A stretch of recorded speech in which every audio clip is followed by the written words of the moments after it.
Hey guys, what's up? Newton here, and I'm with Clay Adams. He's the creator of PBOW, World War Bitch. This is the first volume of PBOW, right? Yeah, yeah, Yeah, so check it out. But we're nice. here to talk about the second volume, and Clay's gonna tell us a little bit about it. All right, cool, man. Yeah, so the first volume we did like back in 2013, 2014, and it was kind of a little bit of a cult hit. We got some great reviews. A lot of people who were like way into it. It's kind of very grindhousey. So I like to pitch it right now as Handmaid's Tale meets Kill Bill. I And like it's that. about yeah, so it's about six pregnant women who are plucked from the time stream by mad scientist Nikola Tesla. They go back in time. They accidentally kill a young Hitler, and for whatever reason, that makes the world worse. So now they have to defeat the exalted father and save the world from a hell of their own creation before their water breaks. And that's the PBOW. I love that. So let's take a quick look at the page. Okay, here we are. Yeah, so that project image was drawn by Fabio Rumaki, who is the artist also on Red Christmas, and it was colored. I love those colors. It's Ilaria Chiocca, who is another fantastic Italian artist. We started developing it when my kids were really young. So much of my writing from that time is really like struggling, coming to grips with being a parent and bringing up a child in a sometimes cruel world. And so that's a real big theme to this. When we did the first volume, we had we had one tier where it was like, we'll name a baby after you. Okay. And like we limited it. Obviously it was a limited tier, and at one point we had like a couple of people backing at that level, and I was like, oh wow, I like that was a high dollar level. I didn't think like a whole lot of people were going to go for this. Uh, And one person wound up backing out when I think he realized we weren't porn. What's And wait that you were not porn? that That's we were why not porn. that's why he backed out. I, I I thought I think so. I think so. Like the guy, when the guy backed, I was like, who is this guy? Like I don't know who this guy is, and he's dropping a bunch of money, like a bunch of money on this book, uh and he stuck with us for a long time. And then like a week before the campaign ended, he backed out. And I started looking at this guy and like checking out like all the things he had backed, and it was all just straight up porn. Like those, okay. those are the only projects he backed. So I think he must have like signed up for the mailing list, gotten the first issue, and realized, oh, this is not porn. I don't, I don't need to be featured in this non-porn thing. I don't know. I don't know. Um, That's hilarious because usually it's the opposite, right? yeah, yeah, totally, totally. But I guess that's fair. I guess comics porn is fairly big on Kickstarter. I don't know. I guess it's a Yeah. thing. And Oh, look at this. yeah, that was a great shout out from Bryan Caveon in one of the Saga letter columns. And I feel like I should be able to recite that chapter and verse, like which issue that was, but I can't. But it was anyway. It was cool to see, and yeah, I'm for sure uh, putting that proudly at the top of the page.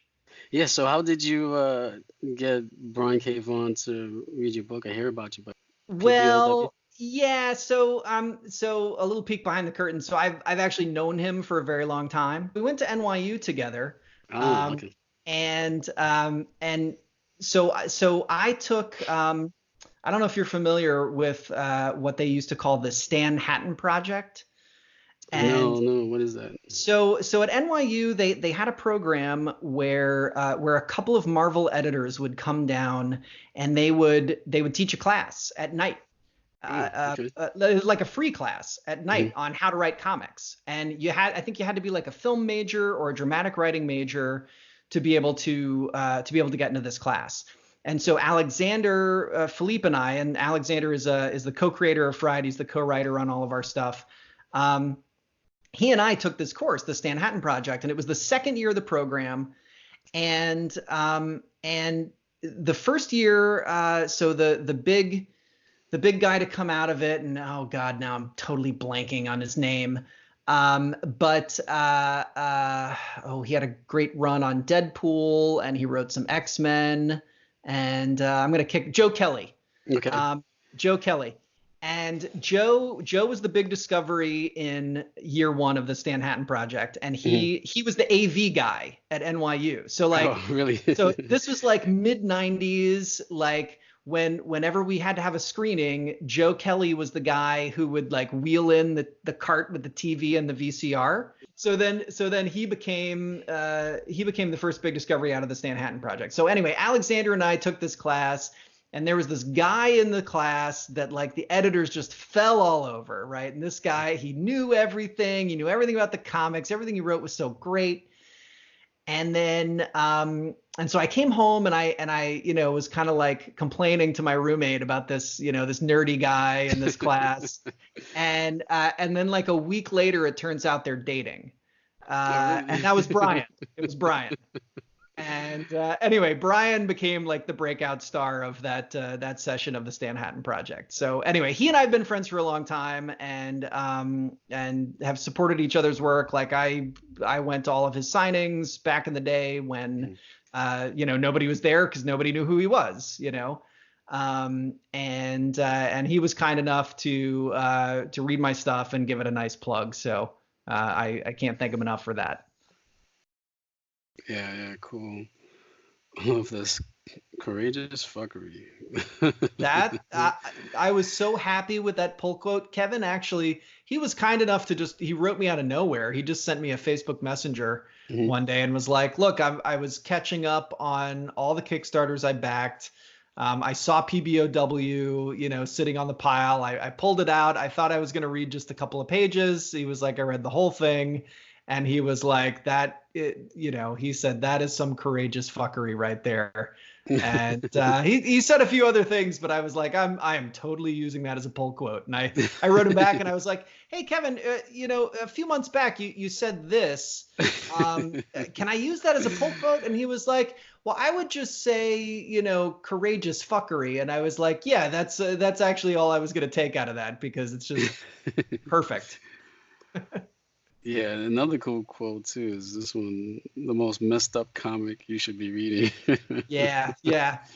It's got Love a real like preacher vibe to it. If you like Preacher, if you like Rick and Morty, um, Bride of Chucky was kind of a big influence on it. So it's definitely out there. So yeah, people picked up on that. But yeah, we got some great pull quotes from people. Cool. And this is the cover for PBOW, right? Yeah, that's Fabio Rumaki, who's the interior artist. He did that again, colored by Ilaria Kioka. Um, and again, I just love those vibrant colors she picks. I think it really stands out. And Fabio is just a fantastic artist, and he's a great collaborator. Yeah, Oh yeah. I find that Fabio just makes everything I write so much better. Mhm. And usually the way we work, and I say I write. We also, and I do have a co-writer, Alexander. Alexander and I have written the plots for these. I'm now more taking the script and turning those plots into an actual script that Fabio's following. And then Alexander and I will then go back and sort of fine tune some of the dialogue and stuff. But Fabio, I find that he really just makes everything so much better. So now we got meet our friendly staff. There are our bios. Clay Adams. That's me. Alexander or Philippe? Is it Felipe or Philippe? Philippe. Philippe. Yeah. Yeah, he's a documentary filmmaker. He did People versus George Lucas.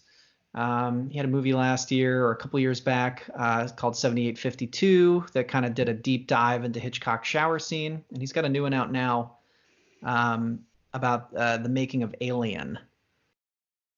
Oh, really? Okay. Yeah, and I think he's got one. He's got one that's about the making of The Exorcist that's coming out too. I think they just announced that as well.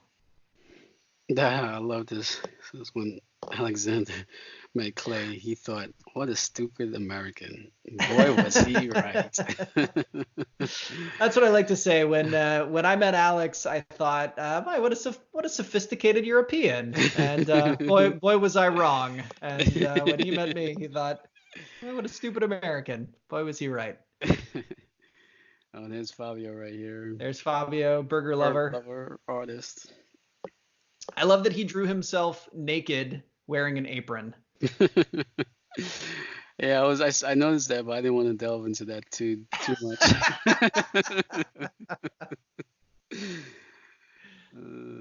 Hilaria, is that how you pronounce it?